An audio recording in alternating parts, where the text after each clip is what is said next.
अब तक हमने जितने भी रिएक्शंस देखे हैं वो सब के सब उसको हम कुछ इस तरह से लिखा करते थे कि लोअर केस ए अपर केस ए प्लस लोअर केस बी और अपर केस बी, और ये आपस में मिलकर प्रोडक्ट या प्रोडक्ट्स बनाते थे जो कुछ इस तरह से होती थी कि C lower case C of capital C और lower case D of capital D. ये बिल्कुल स्ट्रेट फॉरवर्ड साफ सुथरा सा रिएक्शन है, इसमें कोई आपको गड़बड़ भी नज़र नहीं आ रही, लेकिन हमेशा ऐसा नहीं होता, बल्कि कुछ और चीज़ें भी होती हैं रियलिटी में। और अब उनको समझाने के लिए मैं ये एनर्जी डायग्राम बना रहा हूँ, जो हम पिछली वीडियो यानी काइनेटिक्स वाली वीडियो में इसे हम देख चुके हैं। तो ये रिएक्शन से पहले A plus B small B capital B, और ये एक्टिवेशन एनर्जी आई, थोड़ा सा बम्प आया, हम्प आया, और ये ज़्यादा स्टेबल लोअर एनर्जी स्टेट आ गई, और ये स्मॉल सी। याद रखिए कि ये जो स्मॉल में लिखे हुए हैं ये इनके मोल्स या इनके मॉलिक्यूल्स हैं, और एक बार जब आप यहाँ पहुँच गए तो फिर आप ये सोचते हैं कि जी वापस जाना मुमकिन नहीं है। एक बार जो प्रोडक्ट या प्रोडक्ट्स बन गई वो बन गई, और ये रिएक्शन जो है एक ही डायरेक्शन में होता है, लेकिन हमेशा ऐसा नहीं होता, बल्कि हकीकतन बहुत कम ऐसा होता है कि कोई रिएक्शन सिर्फ एक ही डायरेक्शन में हो। ज़्यादातर रिएक्शंस जो होते हैं वो दोनों डायरेक्शंस में होते हैं, रिवर्स भी और फॉरवर्ड भी। तो इसी इक्वेशन को, इसी केमिकल इक्वेशन को मैं लिखूंगा स्मॉल ए यानी कि मोल्स ऑफ ए, ये ए बी सी डी जो हैं ये स्मॉल में जो लिखे हुए हैं ये इनके मोल्स या इनके मॉलिक्यूल्स हैं जो रिएक्शन में हिस्सा ले रहे हैं।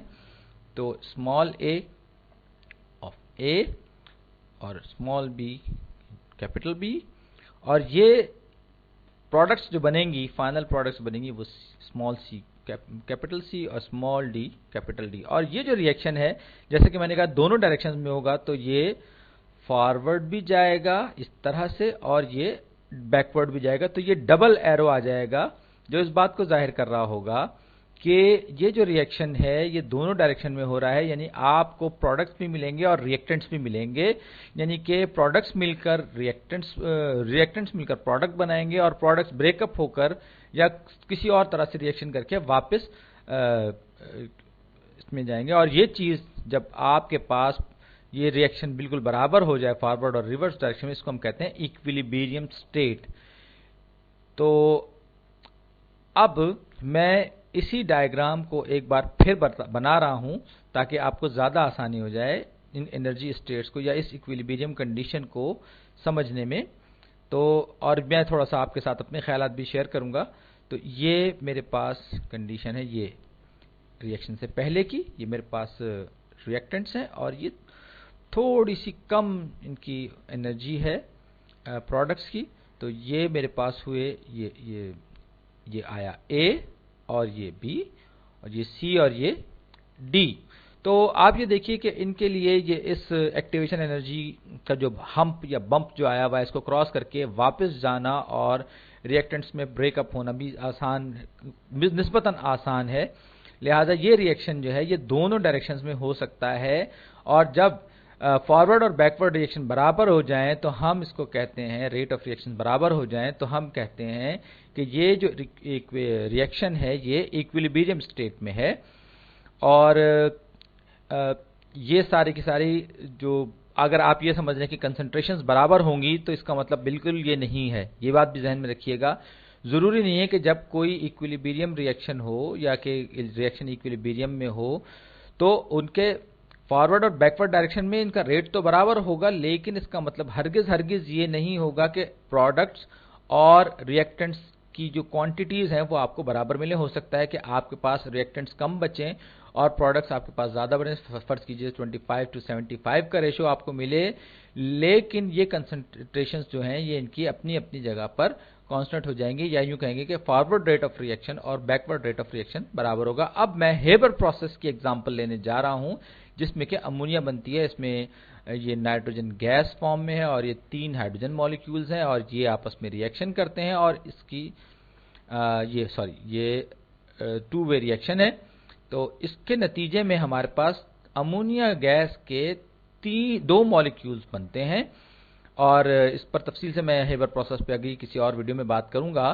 तो ये जो है N2, ये इसका स्मॉल a जो है 1 है और कैपिटल A ये N2 है, B इसके लिए 3 है और ये इसका ये B जो है कैपिटल B ये H है, और प्रोडक्ट्स में ये स्मॉल c जो है ये 2 है और NH3 जो है ये C है।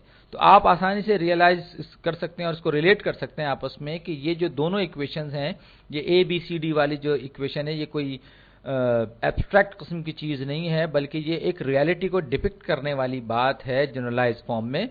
तो अब इसका एक कांस्टेंट भी होता है जो कि इक्विलिब्रियम कांस्टेंट कहलाता है और उसको KEQ लिखा जाता है।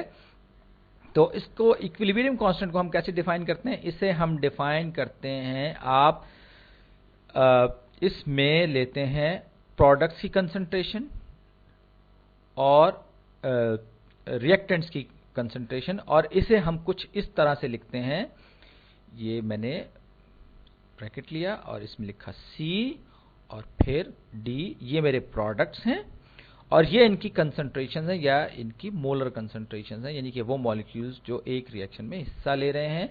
तो ये हुआ C raise to the power small c और capital D raise to the power small d, सही। और फिर मैं इसको डिवाइड करूंगा किससे?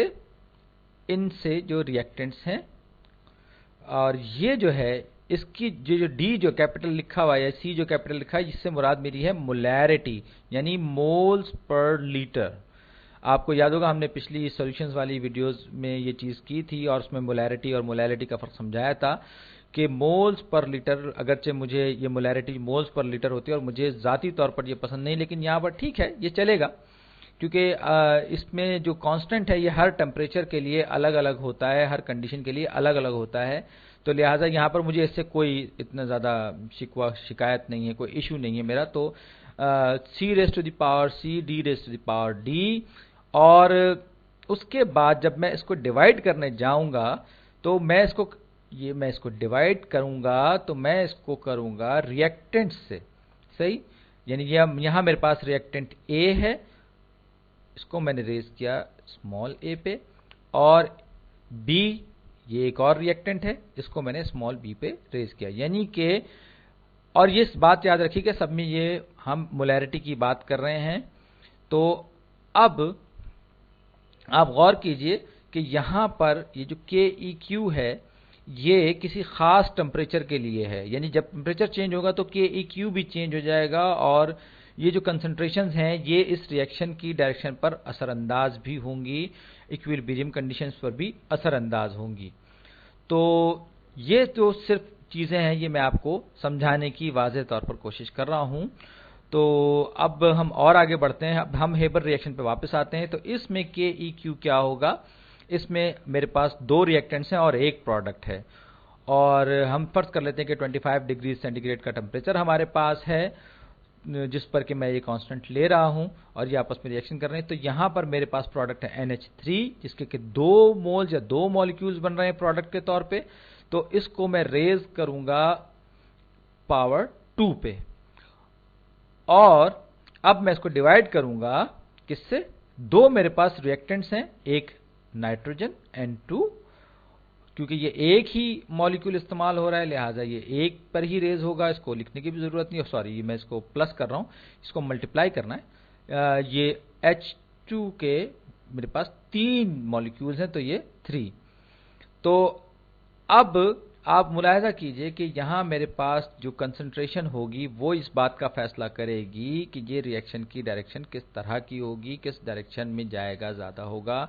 और ये जो NH3 है इसकी कंसंट्रेशन भी जो है, इसमें मोलैरिटी, इसकी इन सारी चीज़ों की मोलैरिटी जो है वो मेरे लिए ज़्यादा अहम होगी। अब मैं इस एग्जांपल को थोड़ा सा और आगे बढ़ाता हूँ। तो अब फर्ज कीजिए कि मेरे पास A प्लस, एक इसी प्रोसेस को मैं थोड़ा जनरलाइज करने की कोशिश कर रहा हूँ, A प्लस 2B, और ये 2 वे रिएक्शन है और इसके नतीजे में मेरे पास बन रहे हैं 3 मॉलिक्यूल्स ऑफ C, यानी ये 2 रिएक्टेंट्स हैं और एक प्रोडक्ट है। ये हेबर प्रोसेस को मैं जनरलाइज करने की यहां पर आपके सामने कोशिश कर रहा हूं। तो A की जो मोलैरिटी है, याद रखिए मैं मोलैरिटी कह रहा हूं, मोलैलिटी नहीं कह रहा, वो 1m है, यानी कि 1 मोल्स पर लीटर है। सही, ये हुआ A का मामला। और अब हमें ये मालूम कर, ये याद रखिए हम ये इसमें इक्विलिब्रियम कंडीशन मालूम करने की कोशिश कर रहे हैं। और B जो है, B के फर्ज कर लीजिए, जरा सोचने दीजिए, मेरे पास 3 मोल्स हैं। सही, तो B के मेरे पास 3m मोलैरिटी है, यानी कि 3 मोल्स पर लीटर इसके हैं। ये इसकी कंसंट्रेशन आ गई। अब मैं C पर आ रहा हूं, तो C के लिए फर्ज कर लीजिए मेरे पास पॉइंट, मैं इसकी कम पॉइंट लेता हूं, नहीं मैं पॉइंट नहीं ले रहा, मैं इसको भी 1 मोलर कर रहा हूं, यानी कि इसकी मोलैरिटी 1 होगी, पॉइंट नहीं ले रहा, वो खामखा केस उलझ जाएगा। तो अब इसकी जो मोलैरिटी थी C की, वो भी 1 हो गई। तो अब मुझे इसका इक्विलिब्रियम कांस्टेंट मालूम करना है।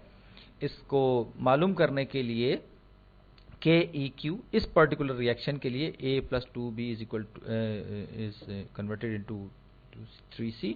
तो C का जो मेरे पास है कितना है, ये मेरे पास है 3⁻³ और मेरे पास A जो है उसका रिएक्शन में, आप देखिए इसका एक ही मॉलिक्यूल इस्तेमाल हो रहा है, लिहाजा मैं इसको A1 पे ही रेज करूंगा, उसकी जरूरत नहीं है, मल्टीप्लाइड बाय B के मेरे पास यहाँ पर अगर आप गौर से देखें तो ये मेरे पास हैं, सही 3 मेरे पास मोल्स हैं, 1⁻³ और उसके बाद A का 1 और इंटू 3, B का मेरे पास जो मोलर है वो 3 है। तो अब ये हो गया 1/27, यानी कि ये जो कांस्टेंट ऑफ इक्विलिब्रियम है ये लेस देन 1 होगा, लेस देन 1। इसका क्या मतलब हुआ? इसका मतलब ये हुआ कि रिएक्टेंट्स की जो कंसंट्रेशन है वो प्रोडक्ट के मुकाबले में ज़्यादा होगी, यानी कि जब ये इक्विलिब्रियम में होगा ये रिएक्शन, तो जो प्रोडक्ट है वो रिएक्टेंट्स में, ये जो रिएक्टेंट्स हैं ये ज़्यादा होंगे और ये प्रोडक्ट जो है ये मेरे पास कम रहेगी। और ये आपको, ये जो फिगर है 1/27, यानी कि ये 1 से कम है। अगर ये 1 से ज़्यादा होता तो फिर क्या होता, ये हम ये कहते हैं कि ये रिएक्शन जो है फॉरवर्ड में होगा। इस कंडीशन में ये प्रेफर करेगा बैकवर्ड जाने को, यानी कि ये जो प्रोडक्ट है ये ब्रेक होगा और ब्रेक होकर ये रिएक्टेंट्स में जाएगा। अगरचे रिएक्टेंट्स भी रिएक्ट कर रहे होंगे और प्रोडक्ट बना रहे होंगे, लेकिन वो इसके टूटने के मुकाबले में बहुत कम होगा। और किस वक्त की बात कर रहा हूं, जबकि हम इक्विलिब्रियम स्टेट में होंगे। इक्विलिब्रियम में ये जो अगर 1 से ज्यादा होगा, अगर, इसका मतलब क्या होगा, इसका मतलब ये होगा कि ये जो मेरे पास जो प्रोडक्ट है वो ज्यादा होगा बनिस्बत रिएक्टेंट्स के, यानी कि ये फॉरवर्ड डायरेक्शन को प्रेफर करेगा। हम ये बात कहेंगे इस KEQ को देखकर, इस कांस्टेंट ऑफ इक्विलिब्रियम को देखकर। और अगर मैं इसमें कुछ और मोल्स शामिल कर दूं, कुछ और, जैसे मिसाल के तौर पर मैंने इसमें A का 1 मोल ऐड कर दिया और उसके बाद फिर मैंने इसको, बजाय इसके कि ये पहले 1 था, इसकी जो मोलैरिटी थी वो 1 थी, मैंने इसको बढ़ाकर 2 कर दिया। तो अब क्या होगा, अब ये होगा कि मेरे पास ये जो कांस्टेंट ऑफ इक्विलिब्रियम है ये भी इफेक्ट होगा, क्योंकि मैंने मोलैरिटी भी चेंज कर दी है। और जैसे जैसे हम आगे बढ़ेंगे तो अब हमें अंदाजा होगा कि ये इसका आपस में क्या रिलेशन है, यानी कि जो कंसंट्रेशंस हैं वो किस तरह के। अब मुझे लग रहा है कि शायद मेरी वीडियो का वक्त अब बिल्कुल ख़त्म होने में आ गया है और मेरे पास वक्त बहुत कम रह गया है, लेकिन बहरहाल अब इससे आपको बात समझ में आ गई होगी कि इक्विलिब्रियम कांस्टेंट क्या होता है और ये किस तरह से ड्राइव किया जाता है। बस एक बात जहन में रखिए, हो सकता है कि आपके जहन में ये आ रहा हो कि ये जो कंडीशन इस वक्त हमारे सामने है कि हम इसमें डिवाइड कर रहे हैं और रेज़ टू द पावर कर रहे हैं, आपस में मल्टीप्लाई कर रहे हैं, तो ये सारे के सारे जो सिचुएशन है ये क्यों हो रही है। ये हो सकता है कि आप इस चीज़ को समझने में थोड़ी सी दुश्वारी महसूस करें, लेकिन हो सकता है आप ये सोचें कि जी KEQ is equal to 3C